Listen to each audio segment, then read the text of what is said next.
മറ്റു വാർത്തകളിലേക്ക്. വിദ്വേഷ പ്രസംഗ കേസിൽ അലഹബാദ് ഹൈക്കോടതിയിലെ ജഡ്ജി ജസ്റ്റിസ് എസ് കെ യാദവിനെതിരായ അന്വേഷണത്തിൽ നിന്ന് സുപ്രീം കോടതി പിൻവാങ്ങി എന്ന റിപ്പോർട്ടുകൾ. രാജ്യസഭാ സെക്രട്ടേറിയറ്റിന്റെ കത്തിനെ തുടർന്നാണ് പിന്മാറ്റം. അന്വേഷണ സമിതി രൂപീകരിക്കാനുള്ള അധികാരം പാർലമെന്റിനാണ് എന്നാണ് കത്തിലെ വാദം. വിവരവുമായി ഡി ധനസുമോദ് ചേരുന്നു. സുമോദ്, കോടതിയും എക്സിക്യൂട്ടീവും തമ്മിലുള്ള ഒരു ജുഡീഷ്യറി എക്സിക്യൂട്ടീവ് തമ്മിലുള്ള ഒരു ഒരസലിന് വീണ്ടും കാരണമാവുകയാണ്.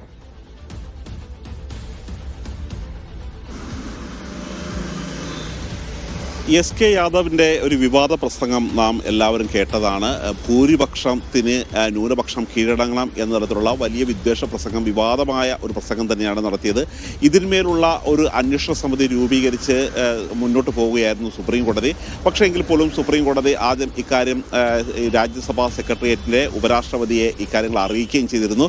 പക്ഷേ ആ സമയത്തൊന്നും ഒരു കൃത്യമായ ഒരു മറുപടി കൊടുത്തില്ലെങ്കിൽ പോലും പിന്നീടാണ് ഇപ്പോൾ മറുപടി കൊടുത്തിരിക്കുന്നത്. ഈ മറുപടിയിൽ ചൂണ്ടിക്കാണിച്ചിരിക്കുന്നത് അന്വേഷണ സമിതി രൂപീകരിക്കുക, അദ്ദേഹത്തിനെതിരെ ജഡ്ജിക്കെതിരെ നടപടിയെടുക്കുക, ഇംപീച്ച്മെന്റ് ഉൾപ്പെടെയുള്ള നടപടികളിലേക്ക് പോകണമെങ്കിൽ അതിൻ്റെ പൂർണ്ണമായ അധികാരം പാർലമെന്റിനാണ് എന്നുള്ളൊരു കാര്യമാണ് അറിയിച്ചിരിക്കുന്നത്.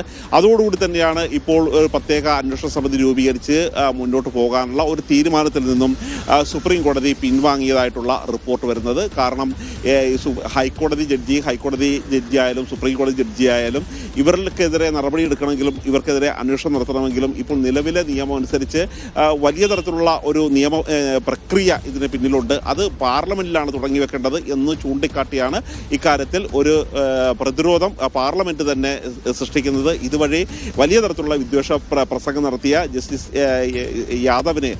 ശേഖർ യാദവിന് അദ്ദേഹത്തിന് ഒരു നിയമപരിരക്ഷ കൂടി കിട്ടുന്ന തരത്തിലേക്കാണ് കാര്യങ്ങൾ പോകുന്നത്.